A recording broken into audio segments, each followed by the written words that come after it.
On the way to a family gathering, my husband's face drained of color, and he whispered, "Pull off the road, now." I blinked at him. "Why?" "Please just turn around, right now." I trusted him, and it ended up saving us. When I discovered the reason, I never looked at my parents the same again. The plan was simple enough. Leave before dawn, snacks stashed in the back seat. Thermos of coffee up front. A few hours of driving, cross into Vermont, hug relatives I hadn't seen in years, and politely force down potato salad. Ordinary, maybe even dull, that was the goal.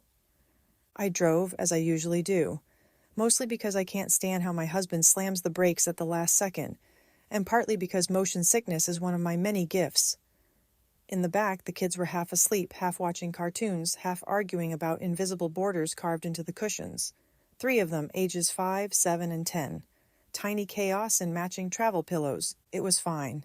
Not magical, not miserable, just fine, until he said it. "Turn around now."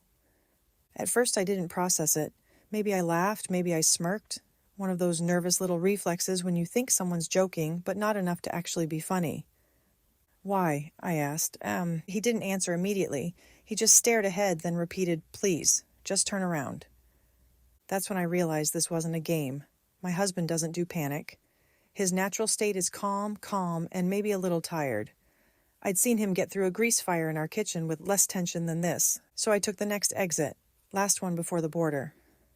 The ramp curved gently, like the road itself was giving me one last chance. The instant we left the highway, I saw his shoulders drop. Not completely, but enough to make it clear he'd been bracing for something. "Okay," I said carefully. "Want to tell me what's going on now?" He shook his head. "Just drive." "Drive where?" "Anywhere but there." The kids started noticing. "Are we lost?" my middle one asked.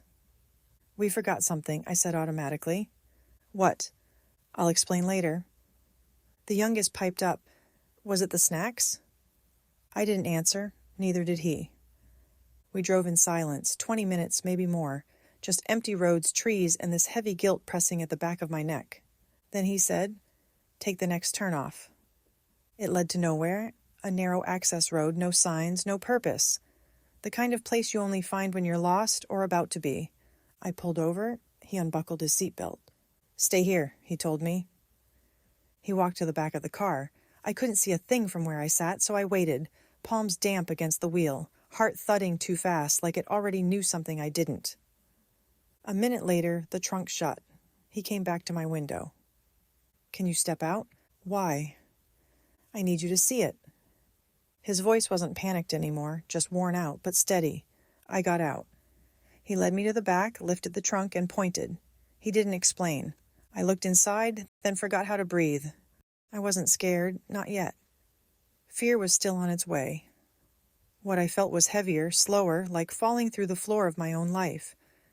I didn't touch it. I didn't have to. I knew instantly. We were one wrong move away from losing everything. The irony?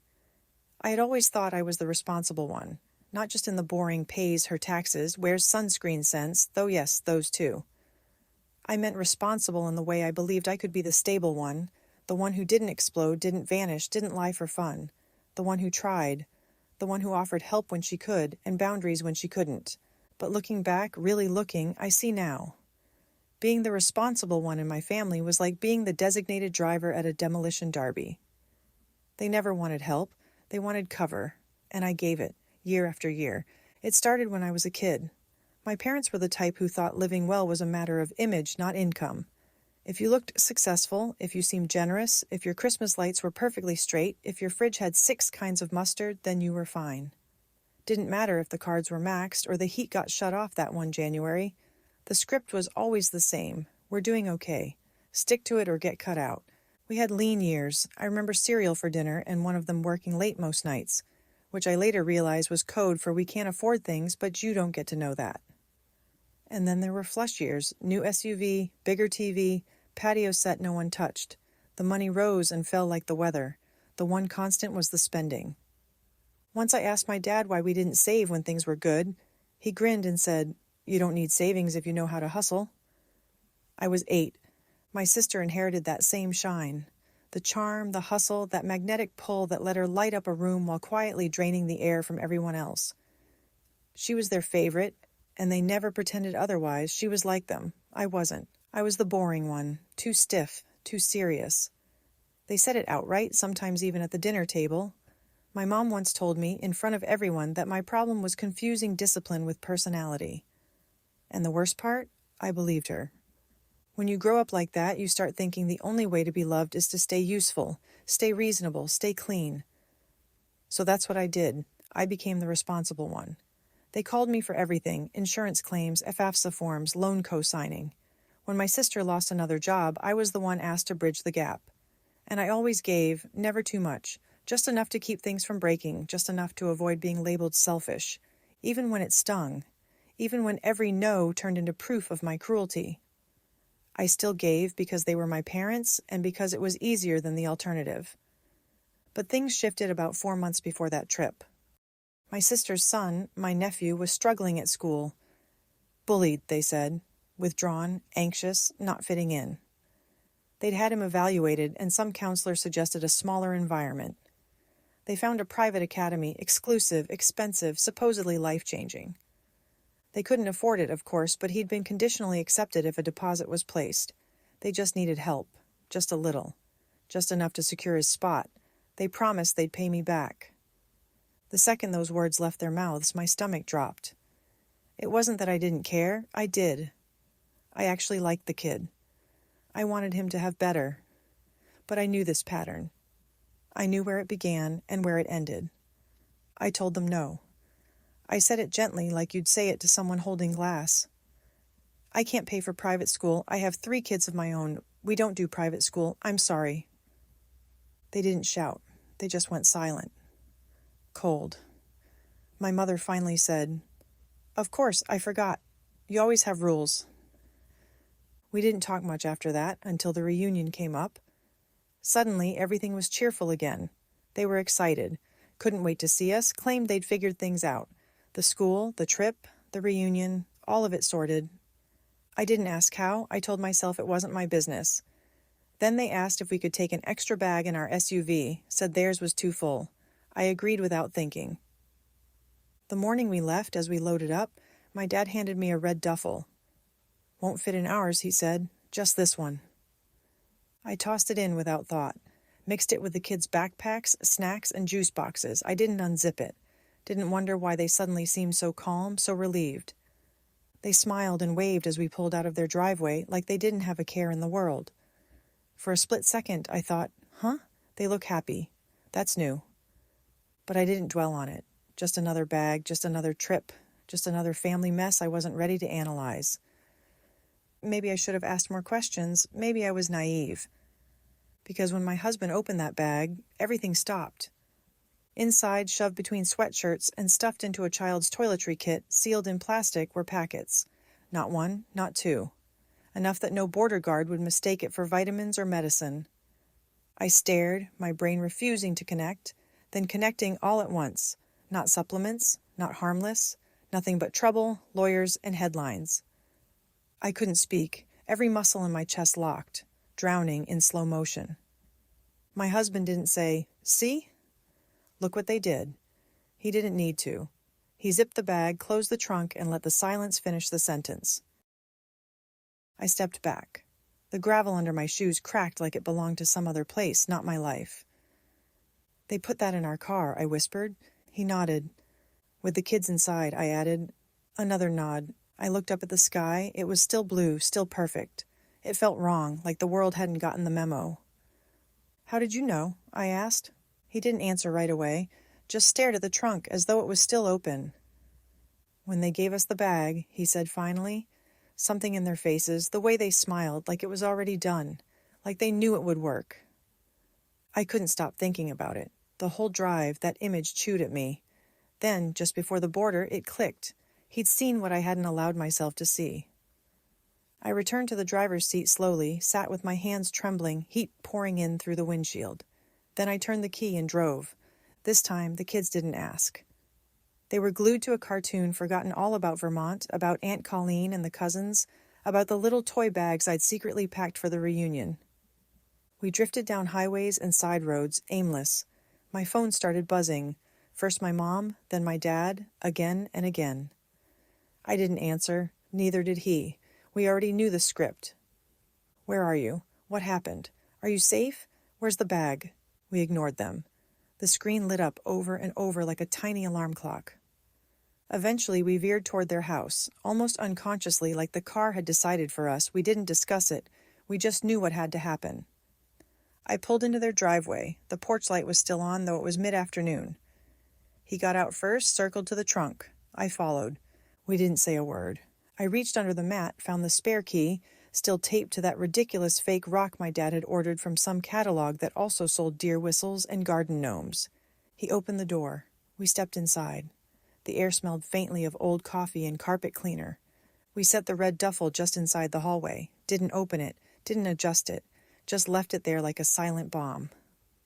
Then he locked the door behind us. Back in the car, still no words. Speaking felt like it might poison something. That night, once the kids were asleep, my phone rang again.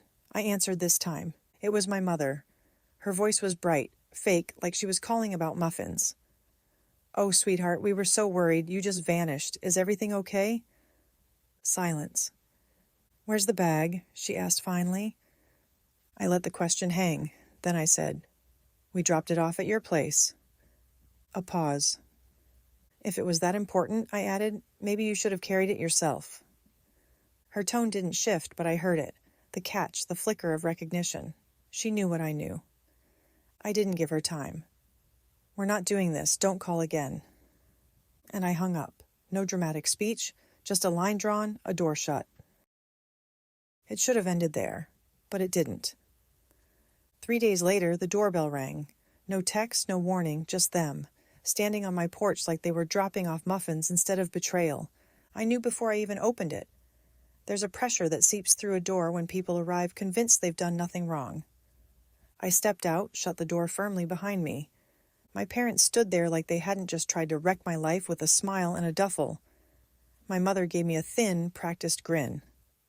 "We just wanted to check in," she said, like this was a group chat I'd ignored. My father added, "Thought maybe we could clear the air." I said nothing, crossed my arms, waited. Finally my mother spoke again. "We weren't sure how much you understood." There it was, the slip. They knew I knew. They just didn't know how far I'd let myself believe it. "You mean the bag?" I asked. Silence, which was answer enough. "You put it in our trunk," I said, "with your grandchildren in the back seat." My mother swallowed. "We didn't think it would be a big deal." "It wasn't going to be anything," my dad added, forcing calm. "Just a way to ease the debt."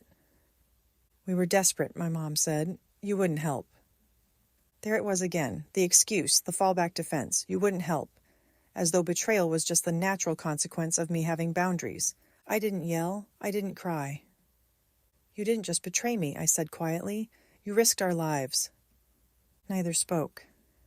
"You risked your daughter, your son-in-law, your grandchildren?" My father shifted his weight. My mother blinked, trying to summon tears she couldn't find. "We're done," I told them. "Don't call. Don't come here. You don't get to see the kids. This is finished." She opened her mouth. I knew what was coming, the usual, "You're being dramatic, or maybe you'll calm down." Instead, she said, "You'll come around." "You always do." I turned, walked back inside, and locked the door behind me. For the first time in years, I didn't wonder if she was right. 3 days later, I went to pick up the kids from school. They weren't there. My stomach dropped so fast I couldn't speak. The teacher smiled casually. "Oh, your parents picked them up. Said you'd ask them to." I don't remember driving, only being in the car, the sound of the engine. Then I was at their house. Inside, it looked like a birthday party had exploded. Balloons, candy, toys everywhere. The kids were beaming, sugar-drunk, clutching brand new things. My parents were playing the part. Cake, Lego sets, laughter. It was surreal. Like I'd stepped into a false world where they were doting grandparents instead of manipulators. But this wasn't love, this was strategy. Emotional bribery, weaponized affection. They'd never spoiled the kids before, not once. But suddenly, after we cut them off, now they were Santa Claus with a credit card. "We're leaving," I said. The kids whined, confused. But why? Grandma said, "We're leaving now." They didn't understand. How could they? They were being told yes by people who'd always lived in number. Can we keep the toys? One asked, clutching a stuffed bear like it held answers. I hesitated. Then I said yes. Because taking them away would make me the villain, and I wasn't giving my parents that win. As we walked out, my mother called after me, sing-song and smug. They'll come back to us, they always do. That night, I sat on the bed and looked at my husband. We have to leave. He didn't question it, didn't need to. I don't want them near the kids, not at school, not at the store, not down the street pretending to be harmless. He nodded. You mentioned Charlotte before. My company has an office there. My parents are close by. I wasn't ready then, I said. I am now. He nodded again. The transfer's still possible. Good, I said. Let's take it. No drama, no hesitation, just the decision to burn the bridge and not look back. We didn't need revenge. We needed distance. A few months later, we were in North Carolina. The mountains were beautiful. The air smelled like pine and new beginnings. The kids were in fresh schools. His parents were close, grounded, genuinely helpful. We blocked numbers. We disappeared. Not in a storm-off kind of way, in a we deserve peace kind of way. One day my cousin called. Your mom says she doesn't know where you are. She's upset. Family matters. I deleted the voicemail, didn't answer. 6 months later, an email from my sister. Subject line, emergency. Please read. She wrote frantically. Our parents had been caught. Not just scheming this time, caught smuggling across the border themselves. No scapegoats, no middlemen. Just arrogance and a trunk full of product. They pled out. 4 years each. Not life, but enough time to sit with it, if they were even capable of reflection. When word reached me, I didn't flinch. Our kids laughed more. My husband finally slept through the night. And I hadn't had to turn guilt into silence in a very long time. And here's the truth. I don't regret the boundary. Not for 1 second. But tell me this, did I go too far or not far enough?